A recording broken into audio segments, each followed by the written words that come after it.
Hello friends, maths की बात में आप लोगों का स्वागत है। मैथ्स की बात के माध्यम से आज हम लोग बीजगणितीय तादात्म्य को देखने जा रहे हैं, जिसको हम लोग अलजेब्रिक आइडेंटिटीज भी कहते हैं। तो यह अलजेब्रिक आइडेंटिटीज सभी बच्चों के लिए ज़रूरी हो जाता है जो कंपटीशन की तैयारी कर रहे हो या क्लास 9, 10, 11, 12 में पढ़ रहे हो। तो इसमें से सबसे पहला अलजेब्रिक आइडेंटिटीज आपका क्या होता है कि a प्लस बी का होल स्क्वायर इक्वल टू होता है a square plus B square plus 2ab होता है, और a माइनस बी का होल स्क्वायर होता है आपका a square plus B square minus 2ab होता है। अब इसको जो है, इसके लिए हम लोग एक फार्मूला और जान लें कि a प्लस बी का होल स्क्वायर को हम a माइनस बी का होल स्क्वायर प्लस 4ab इस तरह से भी लिख सकते हैं, और यह a प्लस बी का होल स्क्वायर माइनस 4ab इस तरह से भी इसको लिख सकते हैं। इसके बाद इसमें हम तीसरा नंबर जाने कि a प्लस बी और a माइनस बी दोनों को हम मल्टीप्लाई कर देते हैं तो क्या होता है। तो इसका जो वैल्यू आता है a square minus B square आता है। और क्लास 9 में जो है एक यह भी फॉर्मूला बनता है कि अगर x प्लस ए रहे और x प्लस बी रहे तो इसको हम लोग x square plus A plus B into X plus A B इस तरह से लिखते हैं हम लोग। इसके बाद हम लोग देखें पांचवा नंबर कि a प्लस बी प्लस सी का होल स्क्वायर रहे तो इसको हम लोग क्या लिखते हैं। इसको हम लोग लिखते हैं a square plus B square plus C square plus 2ab plus 2bc plus 2ca। इस तरह से हम लोग इसको एक्सप्रेस कर सकते हैं, किसको, a प्लस बी प्लस सी का होल स्क्वायर। अब यहाँ पर ध्यान देने वाली बात है, कभी आपको यह पूछ दे a माइनस बी प्लस सी का होल स्क्वायर, तो इसमें आप देखिए कि कहाँ पर माइनस है, b के साथ माइनस है।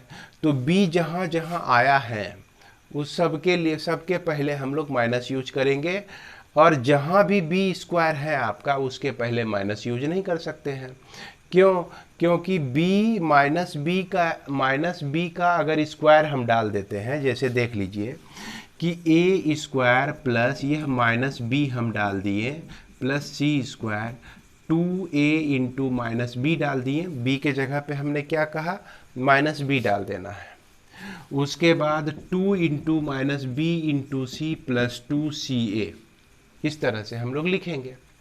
अब इसमें देखिए कि यह आपका a स्क्वायर हो गया, माइनस बी का स्क्वायर करने से यह b स्क्वायर ही प्राप्त होता है, और सी स्क्वायर यहाँ चूंकि एक ही माइनस आ रहा है तो माइनस 2ab हो गया, इसमें भी एक ही माइनस आ रहा है तो माइनस 2bc प्लस 2ca इस तरह से हम लोग लिख सकते हैं। अब यदि मान लिया जाए कि आपको दे दे कि a प्लस बी माइनस सी, तो उसी तरह से c के जगह पे आप इसी फार्मूले में, ये आपका बेसिक फार्मूला हो गया, हर एक c के जगह पे आप क्या पुट कर देंगे, माइनस रखेंगे। लेकिन यहाँ c के जगह पे जो माइनस सी रखेंगे इसका स्क्वायर होने से यह प्लस हो जाता है। इसलिए आँख कान बंद करके एकदम ये दिमाग में बिठा लीजिए कि हमेशा हमको लिखना है a square plus B square plus C square, और जहाँ जहाँ c आ रहा है उसके पहले हम लोग को माइनस यूज कर लेना है 2ca। तो इस तरह से ये फार्मूला को हम लोग बना सकते हैं। इसके बाद आइए बच्चों हम लोग देखते हैं कि a प्लस बी का होल क्यूब क्या होता है। चूँकि यह जो फार्मूला है, इसमें जितने भी फार्मूला है यह सभी को जानना चाहिए। यह फार्मूला से रिलेटेड कंपटीशन में भी क्वेश्चन पूछा जाता है, और क्लास 9 के लिए तो वरदान है।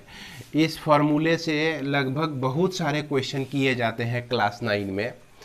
तो अब हम लोग देखते हैं अगला क्वेश्चन, पांचवा नंबर, शायद a प्लस बी का होल क्यूब क्या होता है। तो इसको लिखते हैं a cube plus B cube plus 3ab into a plus B, इस तरह से भी लिख सकते हैं इसको। और भी एक तरीका है, अगर हम इसको मल्टीप्लाई कर दें यहाँ पर, तो इसे लिखेंगे A cube plus B cube plus 3a² B plus 3ab का स्क्वायर। इसको हम लोग इस तरह से भी लिख सकते हैं इस फॉर्मूले को। इसके बाद हम आगे देखें कि यदि a माइनस बी का होल क्यूब रहे तो इसको क्या लिखेंगे। इसको हम लोग लिखेंगे a cube minus B cube minus 3ab और a माइनस बी, इस तरह से लिखते हैं इसको। इसका एक्सपेंशन ये होता है। और इसको हम लिख सकते हैं a cube minus B cube, उसके बाद minus 3a² B plus 3ab का स्क्वायर। तो यहाँ पर ध्यान देने वाली बात है कि यहाँ पर प्लस 3ab² लिखते हैं और ऊपर वाले में सब प्लस के लिए, जैसे देखिए a प्लस बी का होल क्यूब है तो सब जगह प्लस ही आता है। लेकिन अगर यहाँ पर a माइनस बी का होल क्यूब हम करते हैं तो देख सकते हैं कि लास्ट में आपका प्लस आता है, यानी कि 3ab² के साथ यहाँ प्लस बन जाता है। अब इसी से एक फॉर्मूला और बनता है, जो क्या होता है आपका, अगर a cube plus B cube आपको लिखने के लिए दिया जाए, ध्यान देंगे इसमें और इसमें आप अंतर समझ पा रहे होंगे। इसमें क्या है कि a प्लस बी का होल क्यूब है, इसमें a cube plus B cube दिया गया है। तो a cube plus B cube को हम a प्लस बी तो लिखेंगे ही, उसके बाद a² minus ab plus b का स्क्वायर, ये फॉर्मूला होता है इसका। इसके बाद यदि a cube minus B cube कहा जाए लिखने के लिए, तो इसको हम a माइनस बी लिखते हैं, a² plus ab plus b² लिखते हैं। अब एक चीज़ यहाँ पर ध्यान देने वाली बात है कि अगर हम इसको ऐसे लिख दें, a प्लस बी लिख दें और a² plus b² minus ab लिख दें, यानी कि पहले इसको लिखें फिर इसको लिखें और फिर बाद में इसको अंतिम में लिख दिए, तो कोई फ़र्क नहीं पड़ता है बच्चों। क्योंकि यह जो होता है एडिशन जो होता है कम्यूटेटिव लॉ को होल्ड करता है, मतलब कि क्रम विनिमय नियम को इसमें यह क्रम विनिमय का नियम इसमें लागू होता है। टर्म को आप इधर से उधर कर सकते हैं, प्लस माइनस वाले टर्म को। उसी तरह से इसको भी क्या लिखेंगे, a माइनस बी लिखेंगे, a² plus b² plus ab, इस तरह से भी हम लोग लिख सकते हैं। अब हम लोग एक फॉर्मूला और देखते हैं कि यदि आपका a cube plus B cube plus c cube minus 3abc रहे तो इसको हम लोग क्या लिख सकते हैं। इसको लिखते हैं a plus B plus c लिखते हैं into a² plus b² plus c² minus ab minus bc minus ca।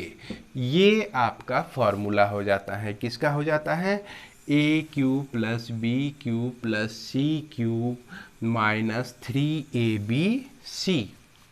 इसी में एक स्पेशल केस बनता है क्या, कि यदि if a plus B plus C equal to 0 हो जाए, तो बच्चों अब a plus B plus C के जगह 0 रख दीजिए। तो 0 जब रखेंगे तो 0 को इतने बड़े टर्म से मल्टीप्लाई होगा तो सारा 0 ही हो जाएगा। तो इस तरह से यहाँ पर a cube plus B cube plus C cube minus 3abc equal to 0 हो जाएगा, जिसको हम लोग लिख सकते हैं, ये नोटेशन है इम्प्लाइज दैट का, जो कि हो जाएगा आपका a cube plus B cube plus C cube equal to 3abc। तो यहाँ जितना भी फॉर्मूला बताया गया है, ये सारा फॉर्मूला बहुत ही उपयोगी है।